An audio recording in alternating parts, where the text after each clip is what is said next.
So, we are going to look at 3.9 today, which has two things in it that are very closely related to each other. It has differentials. We did skip 3.8. I really like 3.8. It's something I specialize in. So it's not on AP though, so I'm just going to skip it. It would take us some time. What is it? So unfortunately, it's a numerical method. It's called Newton's method. I used it all the time in college, but it was kind of specialized. So most people probably never use it for anything. You might use this, so I don't know, especially differential. So differentials and linear approximation. So let me just draw some stuff up on the board and then we're going to kind of talk about it, okay? Is it approximation or application? Approximation. Okay. Thank you, Brett. Yeah. Or else we're looking at the study. What is linear application? So for a continuous differentiable function, let me just draw one. This lid keeps breaking and I swear I'm not even pressing it. Is it 7.75? I don't know. What's that? Don't we have a subject? Yeah, I'm wondering what we have planned. We're going to do editor's chair. Okay, cool.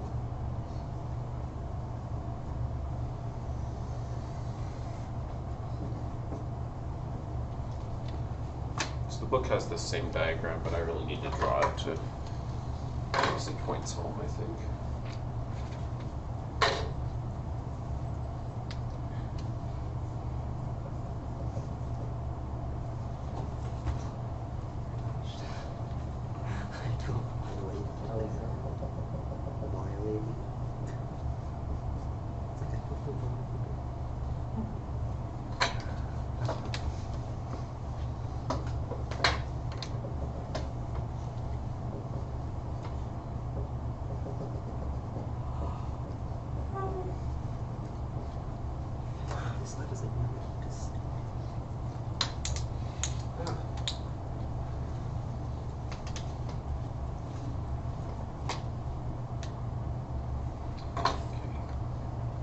My diagram's not done yet, but let's kind of get that down. So first I just want to look at the tangent line at C. Okay? We're going to kind of rearrange the way we think about tangent lines to come up with another kind of consequence and another use of a tangent line too. So if you're going to do the tangent line at x equals c, what would you do? A line is like y equals y1, y minus y1. What do we usually put here? N times x minus Okay, x1. all right, let's just start with that. Now I want to do it at this point right here, okay? So maybe I'll get green or something. So this point, what did I call that point? Did I call it x1, y1? No. What's that point? CF of C. It's c f of c. So for us, we can replace that here and say y minus C? f of c equals, what's m if it's the tangent line? Rise over run. Do we want to be... It's a secant of y. Derivative of f at c, then you multiply that by x minus c. Okay? Did we do anything really there besides kind of switch notation? We just like changed it into another notation. Nothing happened, right? But see, now if you rearrange this, it tells you something quite profound. So add this term to the other side, and let's think about what this tells us. You might want to use brackets on that to show the multiplication. That says something different. That says something we were not thinking about before, which is very, very useful. This is called the linear approximation.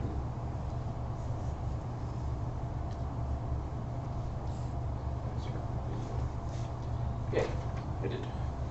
Linear approximation of the function f at x equals c. Okay. So Now, like you just put in numbers. now why? Well, we're going to talk about why, but I want to say there's a little condition on this. This is, when you write delta x, what's that mean? Change it. means change in x. And traditionally, do we think of delta x as being small or large? Small. I think we traditionally think of delta x being small. Remember, the definition of a derivative says the limit as like h approaches 0, and the book wrote it as the limit as delta x approaches 0. Delta x is like an infinitesimal quantity. Yeah, it could be larger, but you usually want to think about it in your head for yourself as something that's quite small. Now, did I draw it very small? I drew delta x as this wide, correct? But that's just so I could exaggerate and kind of show you guys this. So it's a linear approximation, this thing, for some reason. We'll look at our picture in a second. This is a linear approximation of f so long as, and I don't know if the book even says this, but I know a bit more. So long as your points are sufficiently close, so long as delta x is sufficiently small. Let's see what I said. So I'm gonna rewrite it. I don't like the way I said it before. So long as delta x is sufficiently small. What would you consider sufficient? Well, I mean, you'd have to go with like an epsilon delta argument, which we're not going to do, of course. But it's just, all you need to think about is, if delta x isn't sufficiently small, this is not a good approximation. Why? Well, let's look on there. It's an approximation, and the further off you are, the less exact. Did I even draw the tangent line yet? No. Did I do the approximation yet? No. If you draw the tangent line on here, here's what you get. There's our tangent. Okay? Can somebody show me what that means? Or talk to me about what that means? I'm just going to give you a second before I give you the answer.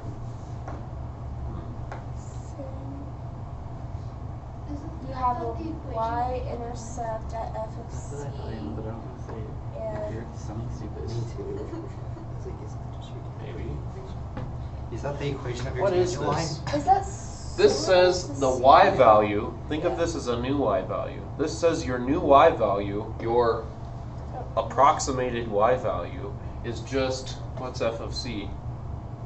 The point. It's the old y value, and you shoot forward with the tangent line, and you get a new y value right there that is approximately that y value. Now, is mine a very good approximation?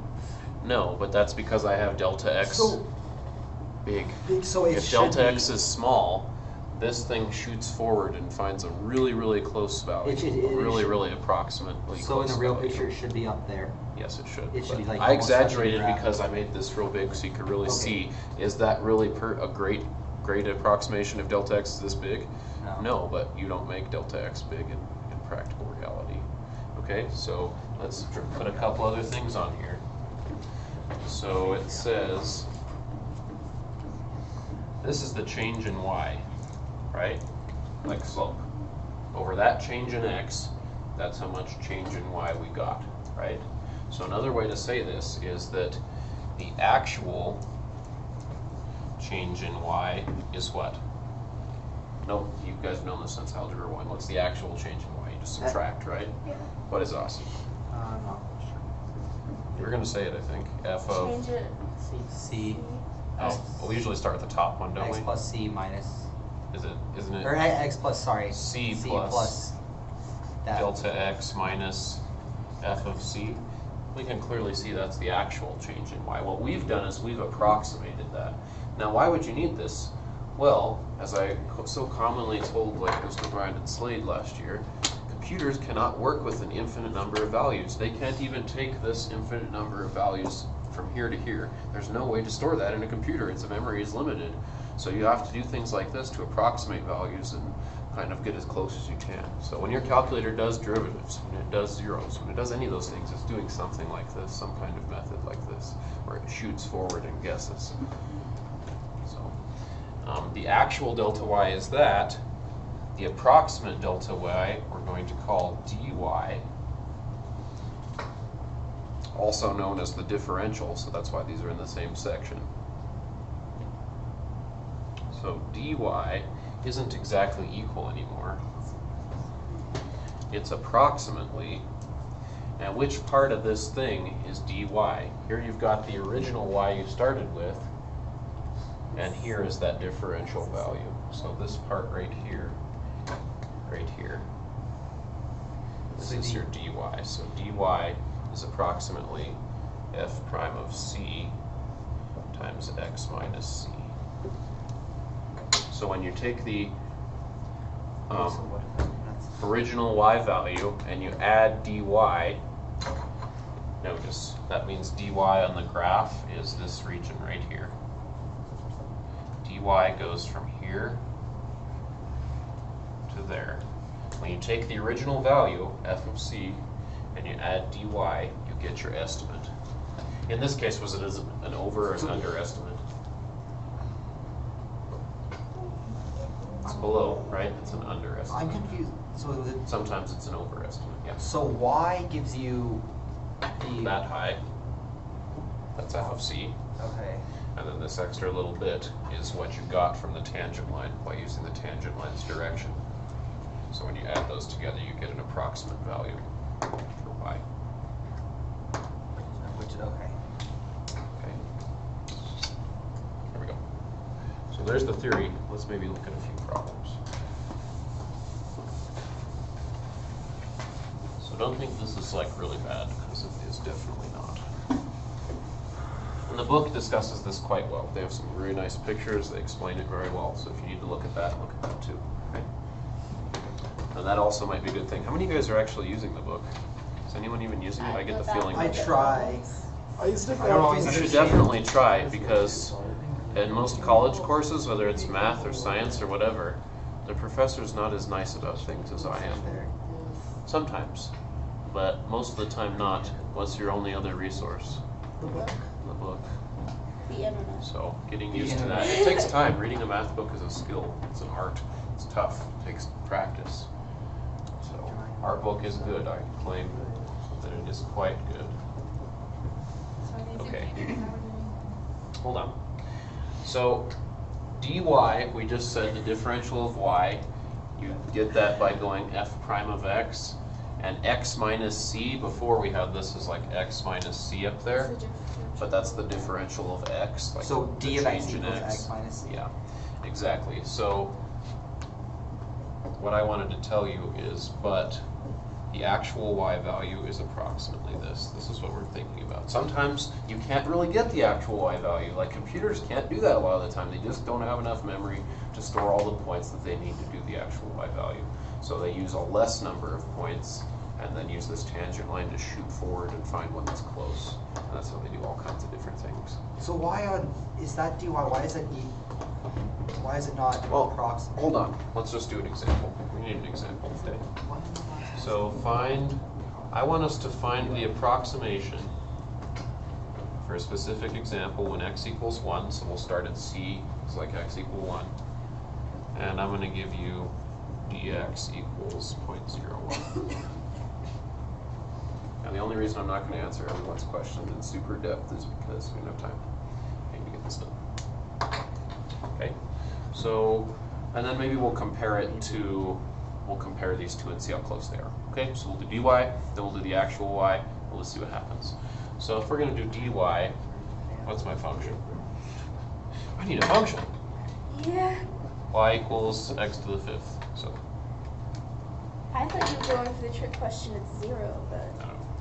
I don't Gotta have understand the something. difference between the actual one. I think you're going to understand it a little bit better as we go on, Austin. Okay?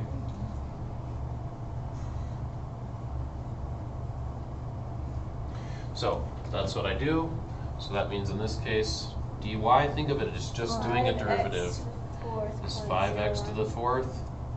And where's dx come from? It's kind of like the chain rule, kind of, but don't get too in depth in thinking about this. It's just like doing a derivative. Differentials are just like doing a derivative. You just put dx on this side.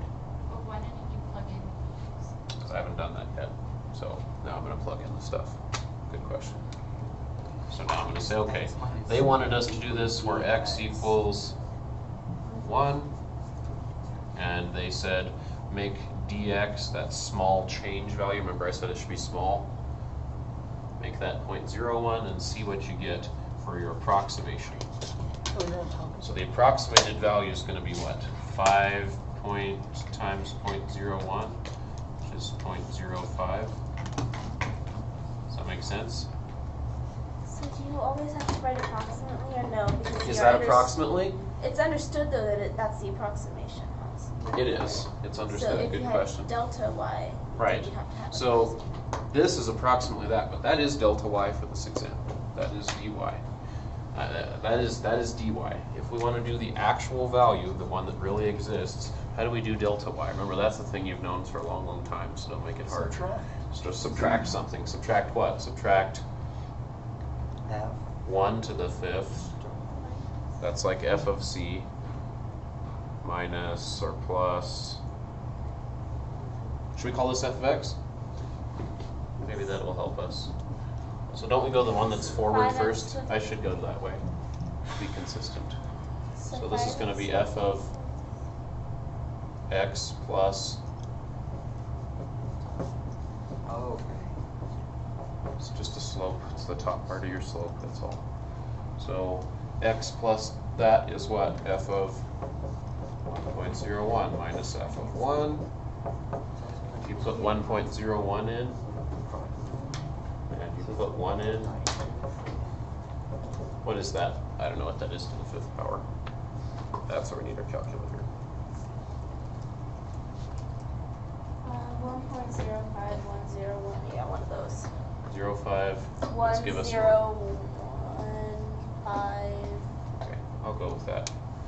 So notice, when you compare the actual value, Wait, is it that minus 1 or is that the answer?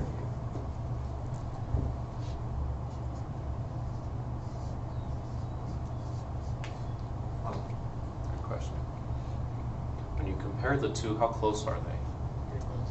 They're really, really close. Now notice, we trusted our what to do this part for us? We trusted our calculator. Is it exact? No. No, but it's using these kind of methods that are a lot better than this method to actually do that kind of thing. It's a very similar method the calculator uses. How close were we when we did it with our approximate way? Very close. We were to the 100th place accurate, right? So that's pretty good. If you made dx smaller, guess what? We get closer. So it depends on the size of dx. Austin. Why? I just come back to the beginning. Why is x minus c is dx? Why is that? Because that's the. Okay, so why is that dx? Go back to your picture. Do you have your picture in front of you? Yeah. I don't have the picture on the board anymore. And I don't know where I put mine. Let me see. Probably. So that x minus c. So for us, we had this, right? Here's what I want to say to you guys. This is the linear approximation. Yep. And then right here, we go like this.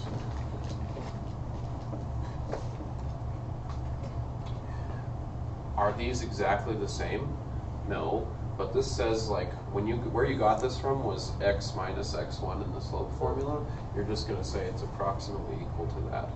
so that is the same as dx? Yeah, you need to look at the picture a little bit more. I'll spend some more time with you guys on it at the end of class, but we'll come back to that, okay? So we need to go back and look at that picture. So let's do another one.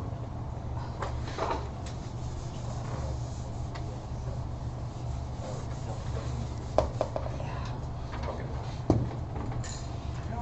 So let's just calculate some differentials. I'm not going in a particular order. So let's look at that differential thing, and dy was the differential. So let's say they give you y equals x cosine x. How would you do the differential there? And how about for y equals the tangent of 3x? How would you do the differential there? So maybe I should do tangent squared because you guys don't like that one. More practice with that one, I think. So if I do a differential, it's just like a derivative. You just like have a slight, very small difference in the notation. What's that difference mean? Or we're going to see an application in a second. It has to do with the linear approximation too, though. Anyway, so dy equals, instead of dy dx, you just write dy. Kind of think of it like this. It's kind of like you're just saying, okay, the derivative is dy dx, right? Then do the derivative. What do I use? Product. So x, negative sign, plus cosine. Yep. So then it's kind of like you multiply the dx across, and that's how you get your differential. So you've got negative x sine x, cosine of x, plus cosine of x. And if when you multiply that across, it's going to get distributed to the terms. So there's your differential. Done? Easy. So if you do it here, dy dx, you get, how should I do that? 2 tangent 3x times 3. 2 tangent 3x to the 1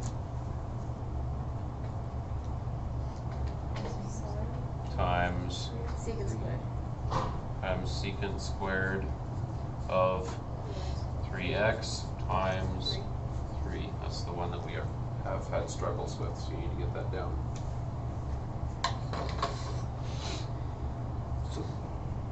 Okay, and if I want the differential, I just go erase, multiply it up here, and I suddenly have the differential. Okay, So by doing this, you're finding the differential.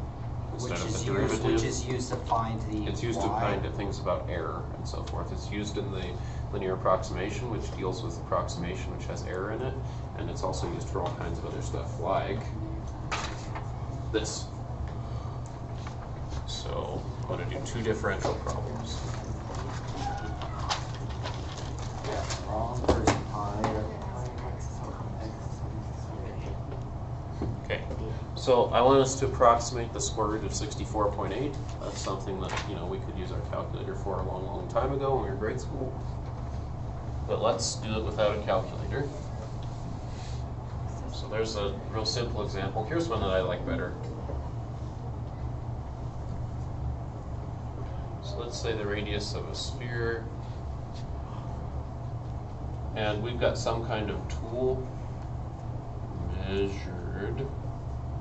So we're measuring a sphere. Are we ever going to do a perfect job in reality if we're trying to like measure how big a sphere is? I don't think so. I don't think mankind has that ability. Could you get really close with computer instruments? Probably. I don't think you'd ever get perfect. So differentials tell you how much error you might have.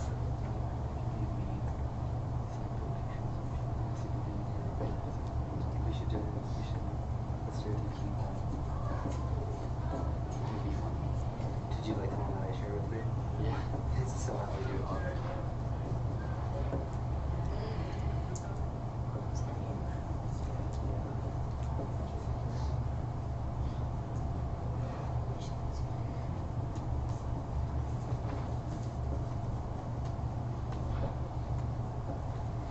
Okay. Seems kind of long. It's very easy though. Watch.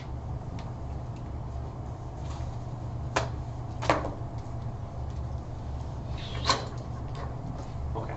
Maybe we should do this one first. I like this one. I'm still writing.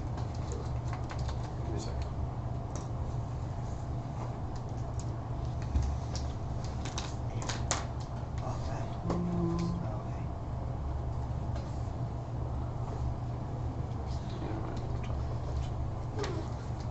Sorry, it's kind of a long day.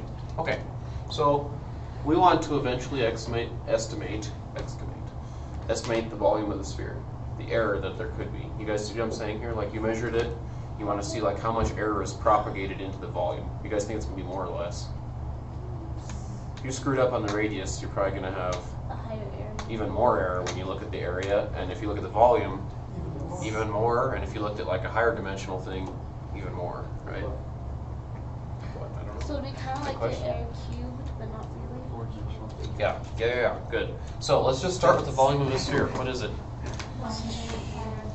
How much? No, that's the volume. 4/3 pi r cubed. Cylinder is 1/3 pi r squared h.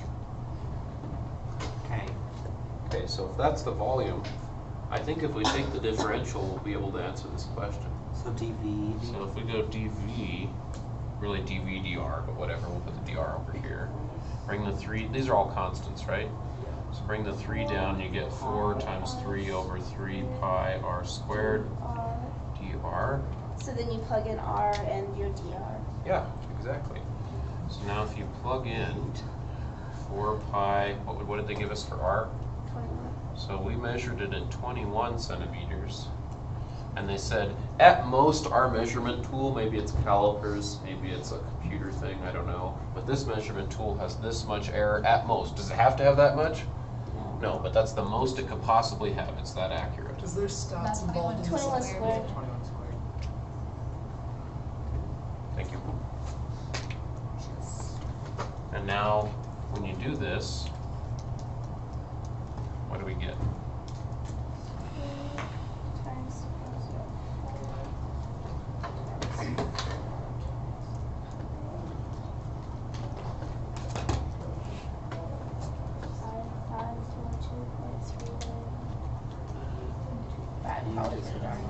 21 squared is 441. I should take a picture. This is your calculator. 277. What is that, 277? I We did eat plus, that was chips. right. We don't deserve the mantle. That's not what I have. I have 277. Somebody else have that or not? Todd got it. Oh, okay. Sorry. I see what you guys are saying. So we could have that much of an error. What are the units? Let's be careful because we need to interpret this so we understand how much error it is. This is centimeters cubed. Now it seems like a lot, right? And it is, because each dimension you go up, you introduce more and more error. It's that much error at most, though. Do you have to have this much? No. Number one, this is at most how much error you could have. You could have plus or minus that much. But let's compare that to the actual volume that we measured. What volume did we measure? 4/3 pi 21 cubed. How much is that? What was the volume we measured for our sphere?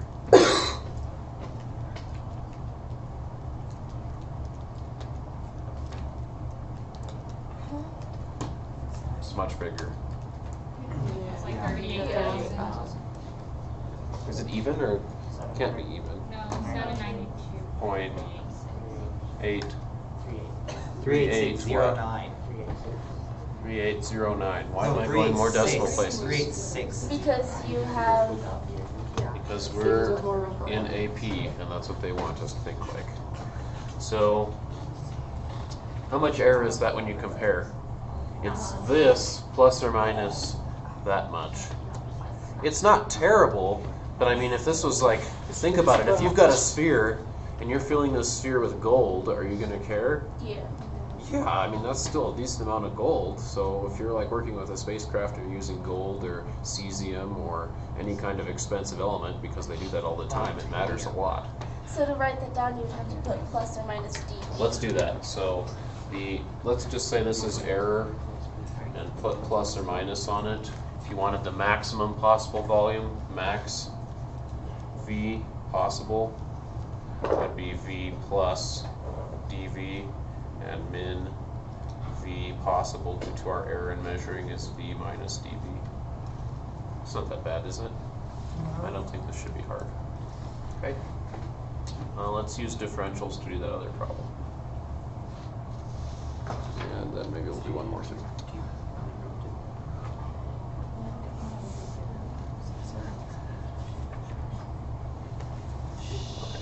So approximate that. Let's use our calculator. Just first, what is that with your calculator? 8.0984479.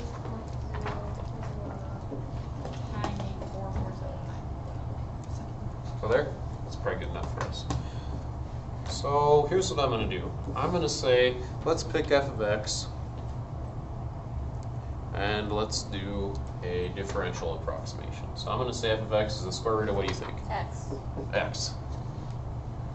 64 is mighty close to what square number? 64.8 is 64, right? Or 8 squared. So I think we can use that to our advantage. So thus, let me just write this down and you'll see.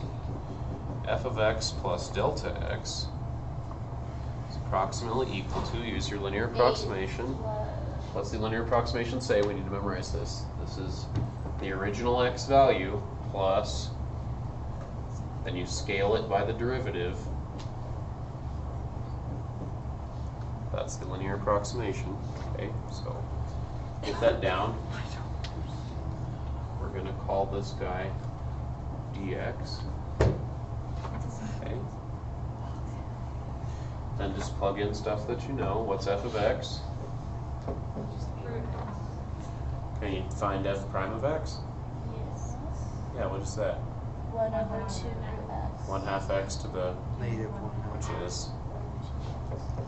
1 over 2 root x. Did anything mysterious happen there? No. The only mysterious thing Austin's saying he's not quite got a firm grasp on is the dx part. No, I understand. I don't understand that it's the difference between f of x plus triangle x and f of x plus f prime. That's a good question. We'll talk more about it at the end of class. Okay? Let me see if I can figure out a way to explain it to you differently. It's a good question. So I think that's what the linear approximation is going to be. So now we just look at our problem and say, well, can we stick in some values? What should we pick for x? We want this, right? We want the square root of 64.8. That's what we want. That's equal to what, though? That's equal to f of 64 plus 0.8, isn't it? Yeah. So then just put it in, which we said is approximately this stuff. So it's approximately the square root of 64 plus 1 over 2 the square root of 64. And that goes right there. So you get that's equal to 8 plus 1 over 16 times 0.8. What is that? What do we get?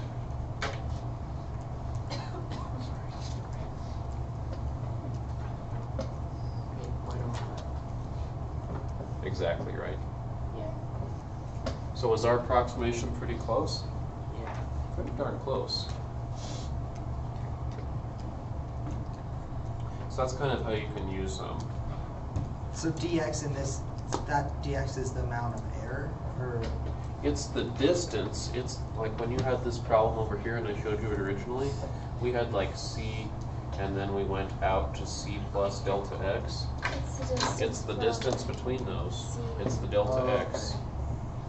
That is delta x, isn't it? In this case, the distance between x, for us we had 64, and here we had 64.8. The difference is 0.8.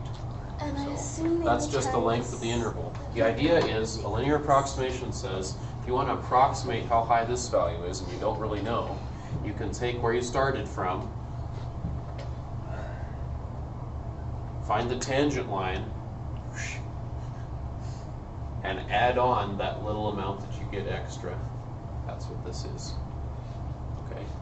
So it's just taking where you started from, scaling it with the derivative, which tells you which direction to go always because it's a tangent line, and adding on that little extra piece that you get. Now is it perfect? No, you have this much error.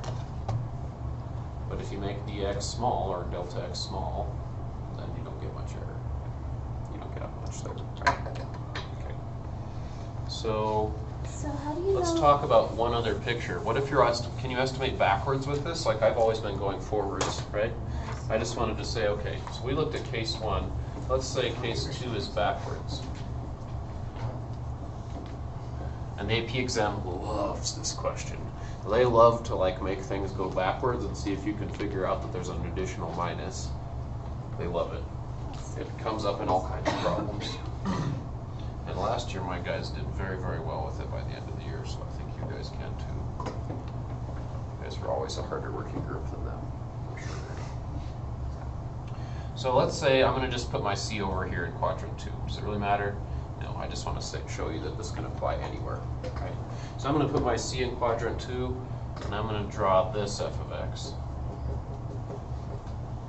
Okay? So let's pretend that we needed to approximate a value behind C, more in the negative direction. So what if I need to approximate a value over here? I need to know what happens to this guy. Minus changing it. The actual value is going to be right there, right? But I don't know that. That's behind the curtain still. This guy is still delta x, right? Just like I showed on the other problem.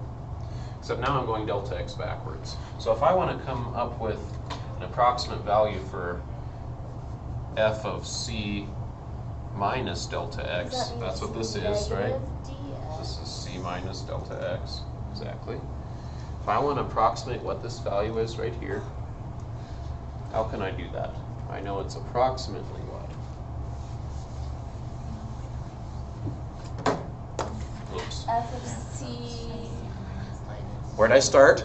I started right here, right? Let's draw it up there. I probably should use this as color coding.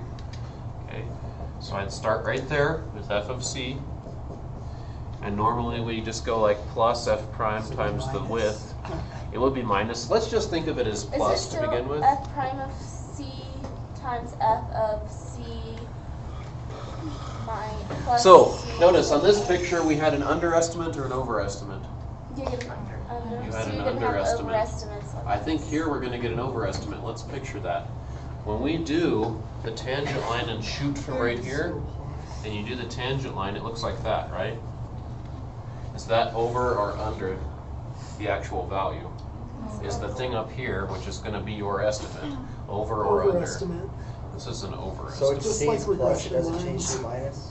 Well, why is that The an same overestimate? thing. You might be a little bit confused. So let me draw this tangent line better. My example in my notes is prettier.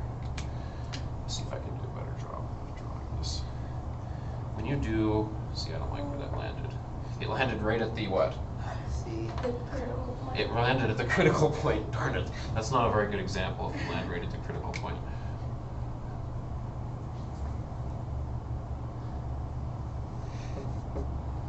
Now it's not going to land at the critical point. Ha. Okay? If I shoot from there and go with my tangent line, what kind of slope does it have? Yeah, it does. So this is going to be my little bit of error. So if I look at this thing, delta x is negative or positive? Negative. So am I going to get a value lower or higher than this when I get over here to my estimate? This guy's going to be positive, so I get a value that is negative. a little bit lower than the original value, is all I wanted to say. Okay? So that's really f of c minus Yeah. f of c? Yeah. Let me see if I want to say anything else.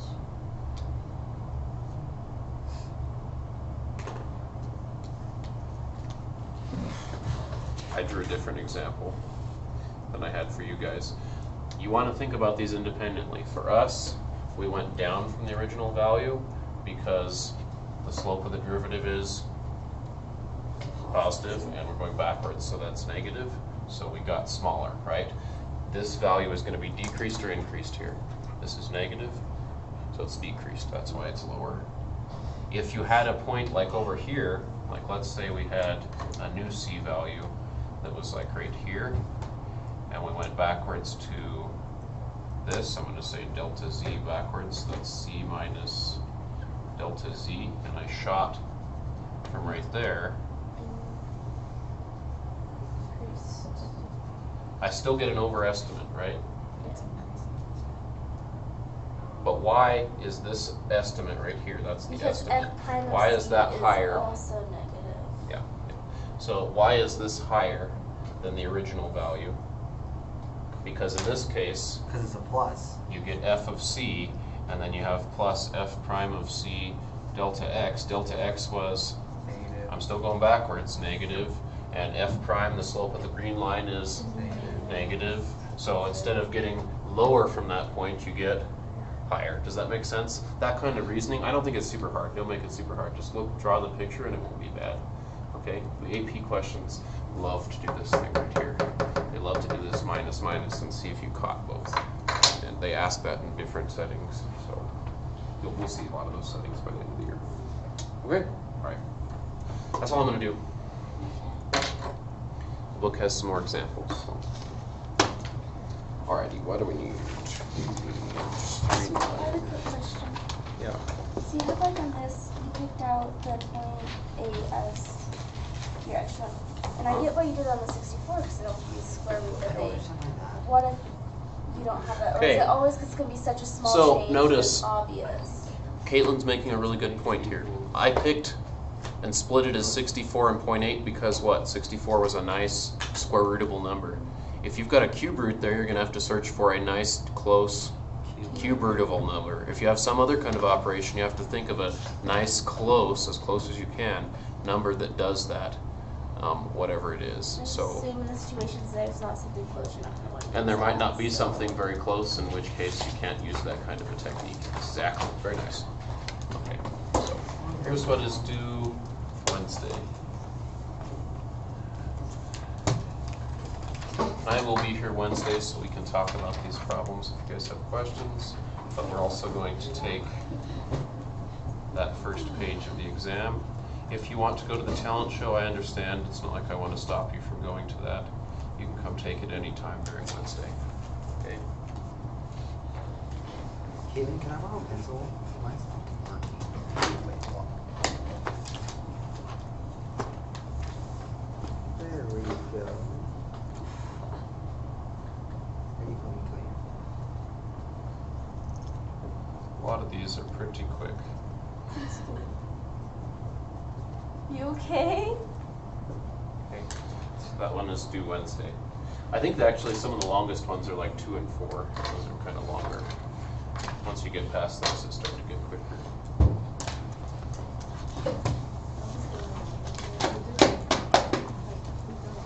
Two and 4, I didn't do an example exactly like. So you might want to look at the book's example. It has one. Well, we have all tomorrow in class. Yeah.